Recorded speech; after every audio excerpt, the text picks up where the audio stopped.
நான் பிபிசி தமிழ்ல ஸ்டோரி பண்றதுக்காக நிறைய பேரை சந்திக்கிறேன். மாற்றுத்திறனாளிகள், திருநங்கைகள், தொழில் முனைவோர்கள், உயரம் குறைந்த மாற்றுத்திறனாளிகள், பல்வேறு மரபணு குறைகளால பாதிக்கப்படக்கூடிய நபர்கள் அப்படின்னு நிறைய பேர்களை சந்திக்கும் போது அவங்க எனக்கு சொல்லக்கூடிய மிக மிக முக்கியமான விஷயம், வாழ்க்கையில அவங்க எந்த சூழ்நிலையிலையும் படிக்கிறத மட்டும் கைவிடவே இல்லை.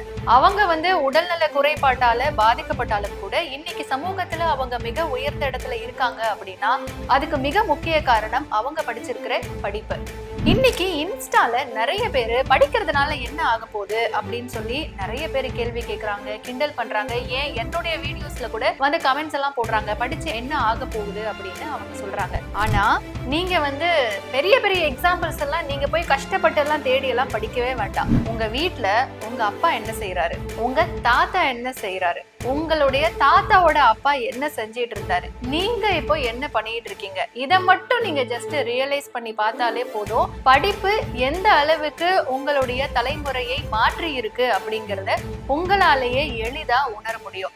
இன்னும் சொல்ல போனா கிராமங்களுக்கெல்லாம் போய் உங்களுடைய ரிலேட்டிவ்ஸ் எல்லாம் இருப்பாங்க இல்லையா, அவங்க கிட்ட எல்லாம் கேட்டு பாருங்க. நீங்க படிச்சிருந்தீங்கன்னா என்ன பண்ணிருந்திருப்பீங்க, இல்ல அன்னைக்கு உங்களுக்கு படிக்கிறதுக்கான சூழல் ஏன் இல்லை அப்படின்னு கேட்கும் போது உங்க ரிலேட்டிவ்ஸ் நிறைய கதைகளை உங்ககிட்ட சொல்லுவாங்க. ஏன்னா நமக்கு நெட் பேக் ஃப்ரீயா கிடைக்குது அப்படின்னு சொல்லி என்ன வேணும்னாலும் சொல்லலாம் அப்படிங்கிற சூழ்நிலையில படிச்செல்லாம் என்ன ஆக போறீங்க அப்படின்னு உங்ககிட்ட ஒருத்தர் சொல்றாரு அப்படின்னா அது நிச்சயம் உங்களுடைய எண்ணங்களை, உங்களுடைய தலைமுறையை அடுத்த கட்டத்துக்கு எடுத்துட்டு போகவே போகாது. ஏன்னா படிப்பு மட்டும்தான் உங்களை, உங்களுடைய வாழ்க்கையை, உங்களுடைய சமூகத்தை, உங்களுடைய தலைமுறையை உயர்த்தக்கூடிய சக்தி இருக்கு. இன்னைக்கு படிக்காம அவங்க ஜெயிச்சாங்க, இவங்க ஜெயிச்சாங்க அப்படின்னு ஒரு 10 பேர் உங்களுக்கு சொல்லுவாங்க. ஆனா அந்த 10 பேரை தாண்டி அவங்க கிட்ட எக்ஸாம்பிள்ஸ் இருக்கவே இருக்காது. என்னைக்குமே எக்ஸெப்ஷன்ஸ் அப்படிங்கிறது எக்ஸாம்பிள் கிடையாது. படிச்சு ஜெயிச்ச கோடி பேரு நம்ம தினம் தினம் பார்த்துக்கிட்டு இருக்கோம்.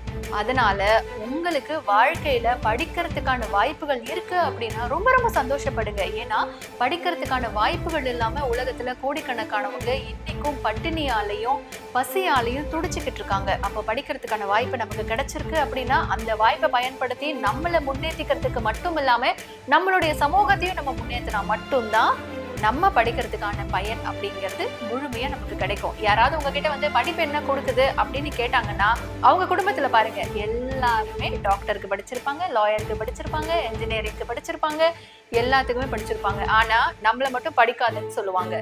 அதனால உங்ககிட்ட யாராவது படிச்சு என்ன ஆக போகுது அப்படின்னு கேட்டா அப்போ உங்க வீட்டுல இருக்கிற யாரையும் படிக்க வைக்காத, நான் படிச்சுக்கிறேன் அப்படின்னு மட்டும் பதிலா சொல்லி படிப்புல மட்டும் உங்களுடைய திறமையை கான்சென்ட்ரேட் பண்ணுங்க.